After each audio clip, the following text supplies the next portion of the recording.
તો વડાપ્રધાન ગુજરાતની મુલાકાતે આવવાના છે અને તેને લઈ અને મહત્વના સમાચાર પીએમ મોદી આજથી 3 દિવસ માટે ગુજરાતના પ્રવાસે છે। સૌરાષ્ટ્રના ખાસ 3 દિવસીય પ્રવાસ જે અંતર્ગત સૌપ્રથમ તેઓ આજે સાંજે જામનગર એરપોર્ટ પર આવશે અને ત્યારબાદ સર્કિટ હાઉસમાં રોકાણ કરવાના છે।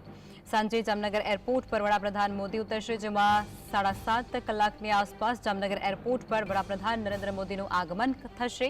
પીએમ મોદી જામનગરમાં રાત્રિ રોકાણ પણ કરવાના છે। સર્કિટ હાઉસ ખાતે તમામ તૈયારીઓને આખરી ઓપ પણ આપવામાં આવી રહ્યો છે। રવિવારે રિલાયન્સ દ્વારા બનાવેલા પ્રાણી સંગ્રહાલય વનતારાની પણ તેઓ મુલાકાત કરવાના છે અને લગભગ વનતારાની અંદર 4 કલાક જેટલો સમય પણ તેઓ વિતાવશે। પીએમ મોદી બપોર સુધી વનતારામાં જુદા જુદા પ્રકલ્પની પણ મુલાકાત કરશે। રવિવારે બપોરે પીએમ મોદી સોમનાથ મંદિરમાં આરતી કરશે તેવી પણ હાલ વિગતો સામે આવી રહી છે। આ ઉપરાંત આરતી બાદ પીએમ મોદી સોમનાથ ટ્રસ્ટની બેઠકમાં પણ ઉપસ્થિત રહેવાના છે।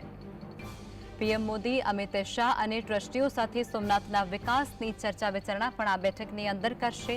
વિશેષ વ્યવસ્થાઓ પર ધ્યાન આપવામાં આવશે। સાંજે સાસણ ખાતે વાઇલ્ડ લાઇફ ડે મુદ્દે વન વિભાગની મીટિંગમાં પણ વડાપ્રધાન ઉપસ્થિત રહેશે। તો કેન્દ્રીય વનમંત્રી ભૂપેન્દ્ર પટેલ અને વન વિભાગના અધિકારીઓ પણ આ મીટિંગમાં ખાસ ઉપસ્થિત રહેશે। સોમવારે વહેલી સવારે પીએમ મોદી ગીર અભયારણ્યમાં સિંહ દર્શન પણ કરશે। 3 કલાક ગીર અભયારણ્યમાં સિંહ દર્શન કર્યા બાદ વડાપ્રધાન રાજકોટ તરફ જવા માટે રવાના થશે અને સોમવારે બપોરે રાજકોટ હીરાસર એરપોર્ટ પર ભાજપના નેતાઓને પણ તેઓ મળશે અને ત્યાં ખાસ મુલાકાત પણ તે લોકોની થશે। બપોરે ભાજપના નેતા સાથે મુલાકાત બાદ વડાપ્રધાન દિલ્હી જવા માટે રવાના થશે।